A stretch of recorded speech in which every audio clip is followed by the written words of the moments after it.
नमस्कार, तुम्हा सर्वांचं आपल्या चॅनलमध्ये स्वागत आहे। तर आज आपण गणेशोत्सव स्पेशल भागामध्ये बाप्पांचे आवडते उकडीचे मोदक कशा पद्धतीने बनवायचे ते पाहणार आहोत।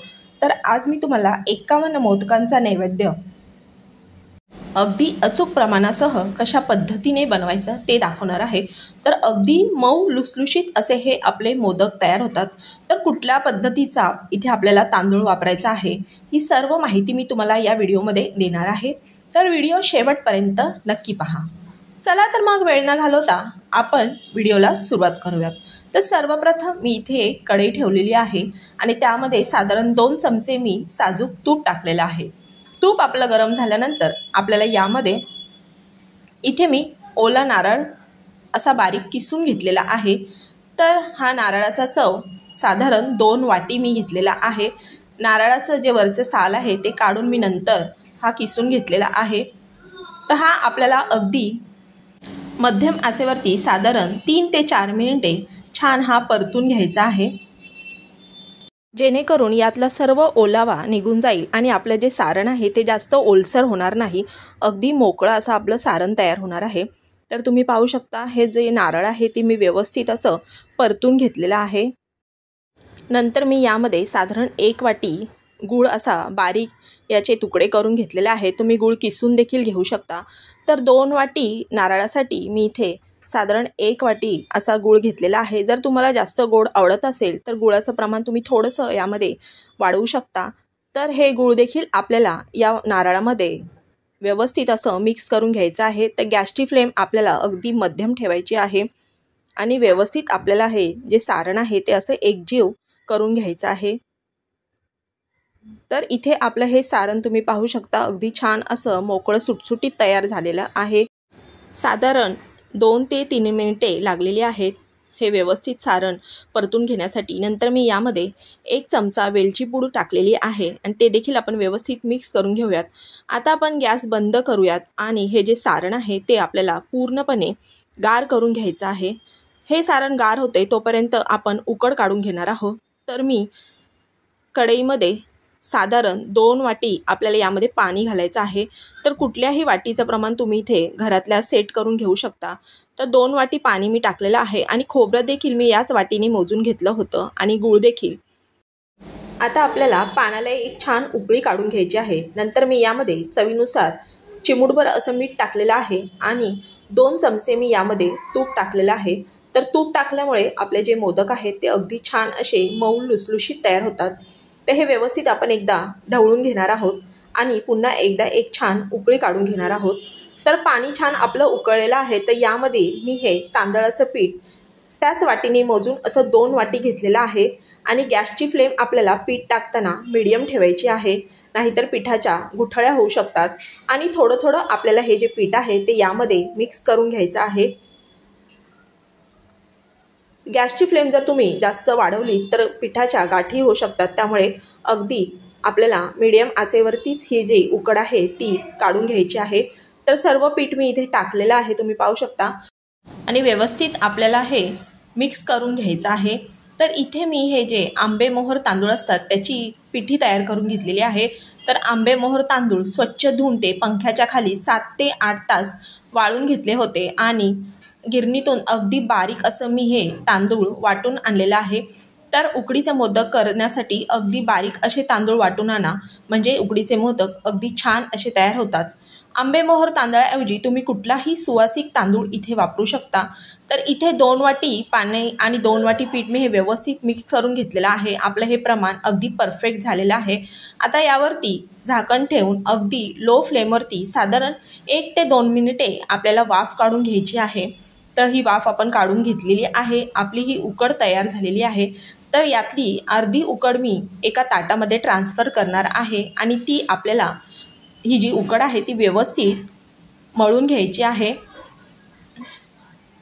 तर आपल्याला अगदी सर्व जर उकड आपण एकत्र मळली तर ती गार होऊन अगदी कडक पीठ होऊ शकतं, त्याला पापुद्रे येऊ शकतं. त्यामुळे अगदी थोडं थोडं बॅचेसनुसार आपल्याला हे पीठ मळून घ्यायचं आहे. तर अर्ध पीठ मी इथे काढून घेतलेलं आहे.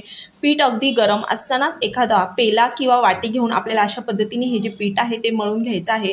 म्हणजे अगदी चिकट असं आपलं हे पीठ तयार होतं आणि मोदक करताना आपले जे मोदक आहेत ते चिरत नाहीत किंवा फाटत नाहीत. तर हे अशा पद्धतीने पीठ गरम असतानाच आपल्याला हे थोडंसं असं मळून घ्यायचं आहे. नंतर थोडंसं पीठ आपलं कोमट झालं की आपण हाताला थंड पाणी लावून हे पीठ मळून घेणार आहोत.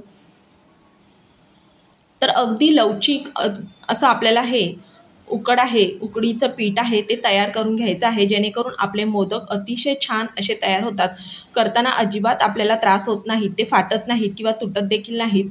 तर अगदी छान असं आपल्याला हे साधारण 1 ते 2 मिनिटे थंड पाण्याचा हात लावून छान असं हे मऊ लुसलुशीत असं पीठ आपल्याला तयार करून घ्यायचं आहे. तर तुम्ही जितकं छान पीठ मळाल तितकेच तुमचे मोदक अतिशय छान तयार होणार आहेत. अगदी सुबक आणि मऊ लुसलुशीत आपले हे मोदक तयार होतात. अतिशय 24 तास देखील जर तुम्ही मोदक असेच ठेवले तरी देखील ते कडक होत नाहीत, अगदी मऊ जसेच्या तसे हे राहतात.